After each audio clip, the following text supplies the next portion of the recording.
We're going to start this series with a little history lesson. Why?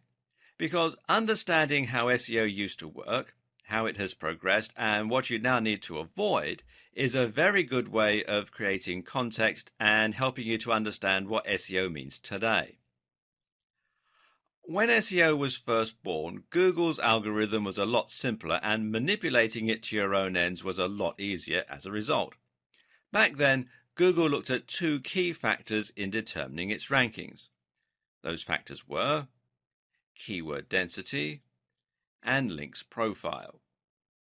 Your links profile, also called your backlinks profile, is essentially determined by how many links you have pointing to your website coming from other sites. This serves two important roles. Firstly, links help Google's robots to find your website. Bots crawl the web by reading content and following links from one site to another. If you have a link on a site that Google has already indexed, then this will allow it to find yours and add it to the network. At the same time, Google views links as testimony, assuming that a website would only link to another website if it thought said website was good and had something valuable to offer its users. Google would also assume that if you have links from 20 websites about hats, then your site is probably going to be about hats as well, especially if the anchor text has your search phrase in it. The other factor was keyword density. Keyword density meant how many times your website would repeat the words that you were trying to rank for. The more content you had and the more often you repeated the same phrase throughout that content, the more likely you would ultimately be to get ranked for that search term and to show up high in the SERPs. Of course, it was also important to research the keywords and to make sure they were actually being searched for. For this, marketers could use Google's keyword research tool in order to check the volume of searches and to get an idea about how much competition there was. A savvy optimizer would then be able to look at terms with the highest search volumes and lowest amount of competition and then try to rank for those phrases specifically. This simple algorithm makes a lot of sense in theory and should have helped Google to find content that people would be looking for quickly and easily. It would read the content in order to see which site was the most relevant for that term, and it would look at which sites had the most links from other websites.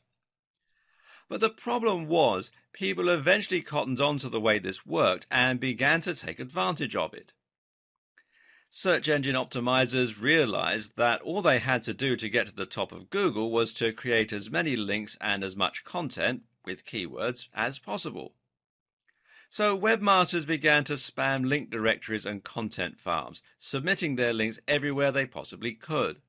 They began to pay other content creators to place links on their pages, and they would also trade links. Most websites ended up with a massive list of links somewhere on one of their pages, and these would just be other random sites that had contacted them and asked to exchange links.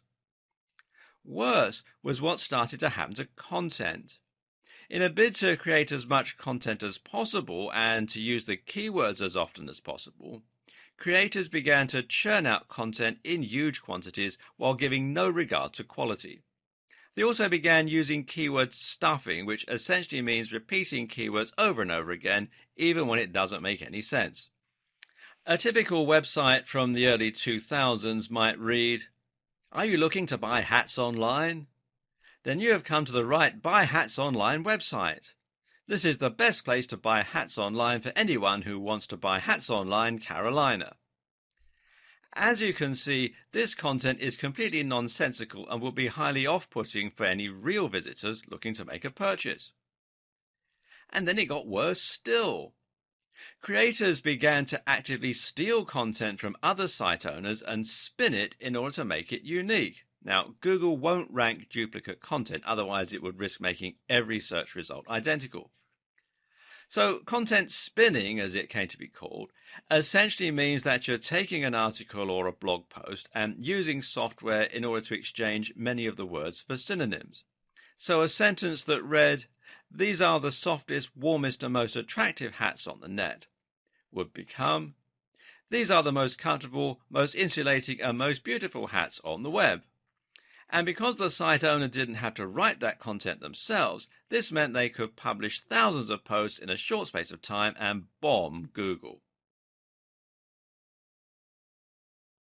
Well, that's the theory at least. The reality is that, unfortunately, most spinners do this instead. These is the squitty-ish, hottest and very best beautiful hats on the fishing net. Again, it's just gibberish. So, by placing thousands of links on other sites, using their keywords as the anchor text, and by filling their sites with tons of useless content, website owners were able to get themselves to the top spot of Google. This system was so easy to abuse that some people could even get completely unrelated websites to the top of specific SERPs against the owner's will. You could make it so that searching for Big Idiot would bring up a picture of your friend, for example. This was called a Google bomb.